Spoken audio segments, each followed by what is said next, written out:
Depois que o meu avô faleceu, fiquei com a tarefa nada divertida de limpar o sótão. Era um mar de poeira, caixas de jornais amarelados e retratos de gente que eu nunca tinha visto. No meio de toda aquela bagunça, escondido debaixo de uma lona, encontrei um gravador de fita cassete. Ele era antigo, enferrujado nas bordas e pesado. Uma etiqueta amarelada com a letra tremida do meu avô estava colada na lateral. Nela, 2 palavras em maiúsculas: não tocar. Bom, você sabe como é, né? Quando alguém diz não toque, a curiosidade grita mais alto. Abri o compartimento de fita com cuidado. Para minha surpresa, havia uma fita lá dentro. Uma fita preta, simples, com outra etiqueta escrita à mão. Dia 12, última sessão. Minha mente começou a imaginar 1000 coisas. Seria uma sessão de terapia? Uma confissão? O testamento perdido dele? Não pensei 2 vezes. Fui até a cozinha, procurei na gaveta de tranqueiras e achei 2 pilhas novas. Voltei para o sótão, o coração batendo um pouco mais rápido. Coloquei as pilhas, ajeitei a fita e, com um suspiro, apertei o botão de play. O som que saiu foi exatamente o que eu esperava. O chiado nostálgico e arrastado do tempo. Um ruído branco como o de uma rádio fora de sintonia. Fiquei ali, ouvindo aquele nada por uns 30 segundos, quase desistindo. Foi então que, por baixo do chiado, uma voz surgiu. Não era um grito, nem uma fala normal. Era um sussurro, fraco e distorcido, como se viesse de muito, muito longe. E dizia apenas 4 palavras: eu ainda estou aqui. O susto me fez dar um pulo para trás. Meu dedo bateu no botão de stop com força. O silêncio do sótão voltou, mas agora parecia pesado, denso. Fiquei encarando o aparelho, tentando entender o que eu tinha acabado de ouvir. Aquela voz não parecia a do meu avô. Era mais rouca, mais vazia. Mas o mais estranho ainda estava por vir. Mesmo com o botão de stop pressionado, a fita não parou. Os 2 rolos continuaram a girar lentamente, em silêncio. E então a voz voltou. Mas desta vez, ela não sussurrou uma frase genérica. Ela sussurrou o meu nome. O meu, não o do meu avô. Meu sangue gelou. Como aquilo era possível? Apertei o botão de rebobinar. O mecanismo rangeu em protesto. Queria ouvir de novo. Ter certeza de que não estava imaginando coisas. Apertei play mais uma vez. A voz estava lá, chamando meu nome. Sim. Mas desta vez, me concentrei no ruído de fundo. E foi aí que percebi outra coisa. Entre os chiados da fita, bem baixinho, havia outro som. O som de passos leves no que parecia ser um chão de madeira. E algo mais.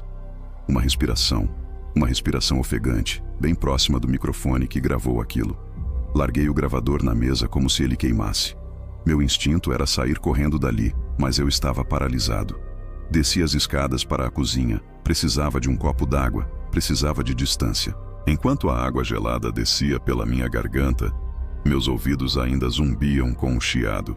Foi quando eu ouvi, vindo lá de cima, do sótão, um clique seco, inconfundível. O som do botão de play sendo pressionado sozinho. E logo em seguida, a mesma voz distorcida ecoou pela casa, agora mais clara, mais alta, como se estivesse na escada. Você não devia ter me ligado de novo. No dia seguinte, eu mal tinha dormido. A imagem do gravador tocando sozinho não saía da minha cabeça. Peguei o aparelho, coloquei numa sacola e levei até um técnico de eletrônicos antigos que tinha uma lojinha no centro. Era um senhor de óculos grossos que parecia viver nos anos 80. Expliquei que o gravador estava com defeito, omitindo, claro, a parte da voz fantasma. Ele pegou o aparelho com um ar de especialista, prometendo dar uma olhada. Horas depois ele me ligou.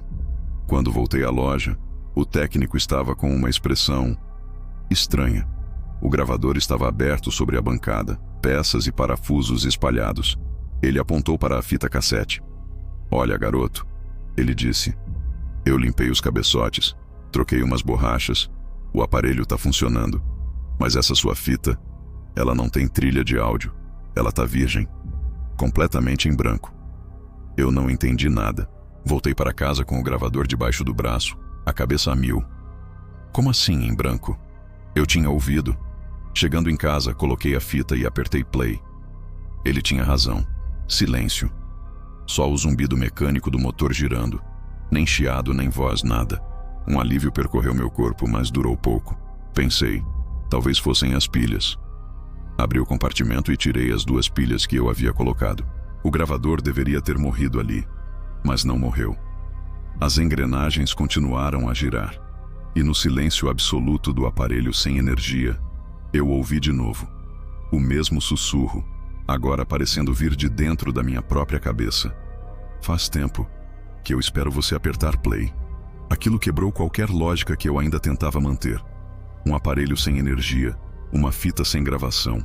Mas a voz continuava lá. As noites se tornaram um inferno.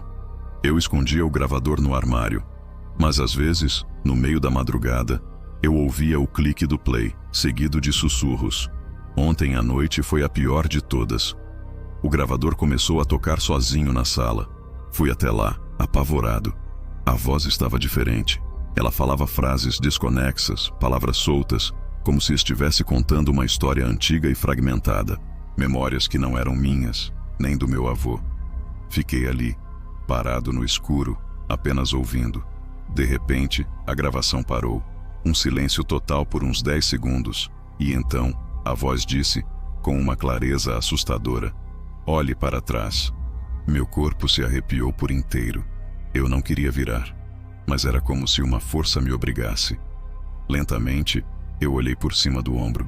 O gravador, que eu tinha deixado virado para a parede, agora estava virado para mim. E a pequena luz vermelha de gravação, que eu nunca tinha visto acender antes, piscava ritmicamente no escuro. Ele estava gravando, me gravando. Hoje de manhã, o sol entrou pela janela e eu senti que precisava dar um fim nisso. Criei coragem e peguei a fita uma última vez. Coloquei no aparelho e apertei play, esperando ouvir o silêncio, os sussurros, qualquer coisa. O que eu ouvi, no entanto, foi o som da minha própria voz. Uma gravação limpa, perfeita, dizendo: "Eu ainda estou aqui. Mas eu juro por tudo que é mais sagrado, eu nunca gravei aquilo.